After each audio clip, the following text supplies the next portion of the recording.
দিনহাটা সংহতি ময়দানে বিজেপি প্রার্থী নিশীথ প্রামাণিকের সমর্থনে জনসভা করলেন পশ্চিমবঙ্গের বিরোধী দলনেতা শুভেন্দু অধিকারী। এদিনের জনসভায় বক্তব্য রাখতে গিয়ে মুখ্যমন্ত্রী মমতা বন্দ্যোপাধ্যায় এবং তৃণমূল সরকারকে কড়া ভাষায় সমালোচনা করেন তিনি। একই সঙ্গে জনসভা থেকে উত্তরবঙ্গ উন্নয়ন মন্ত্রী উদয়ন গুহকে ছাড়েননি বিরোধী দলনেতা শুভেন্দু অধিকারী। তিনি কি বলেছেন শোনাবো।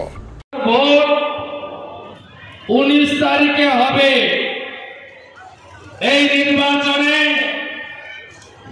ভারতবর্ষের 543টা কেন্দ্রে 7 দফাতে ভোট হবে। এই ভোট কিসের ভোট? দেশের সরকার তৈরি করা এবং প্রধানমন্ত্রী নির্বাচনের ভোট, তাই তো? কতগুলো আসন পেলে সরকার হবে? 272। আর একটু আগে কোচবিহারে এক ঝুড়ি লোক নিয়ে যিনি এপাং ওপাং ঝপাং করছিলেন,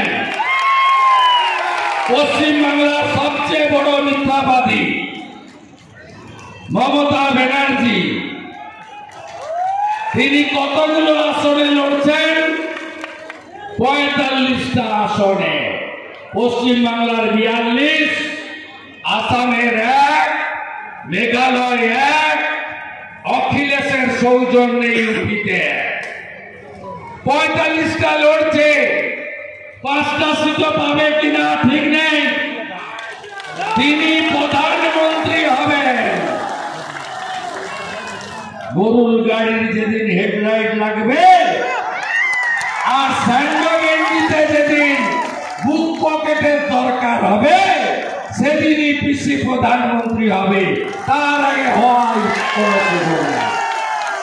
মন্ডল ভোট এলে টিভিতে বলতো চড়াম চড়াম ঢাকের আওয়াজ, গুড় বাতাসা। কেষ্ট কোথায়? তোমার দেখা নাই রে, তোমার দেখা নাই। কেষ্ট বিহারে 30 ডিসেম্বর 2023 আমি বসিরহাটে সভা করেছিলাম। শাহজাহান, তোমার টাইম হয়ে এসছে।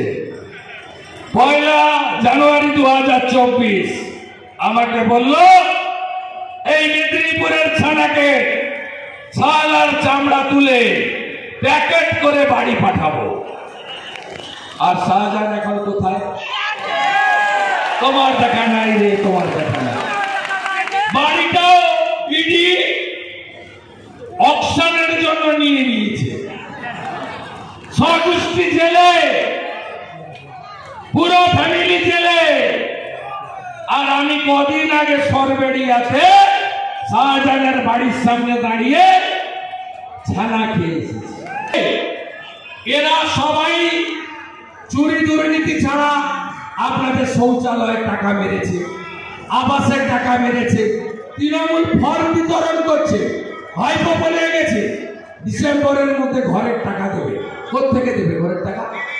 40 লক্ষ ঘর নরেন্দ্র মোদী দিয়েছেন। পেয়েছেন কেউ ঘর? কেউ পেয়েছেন?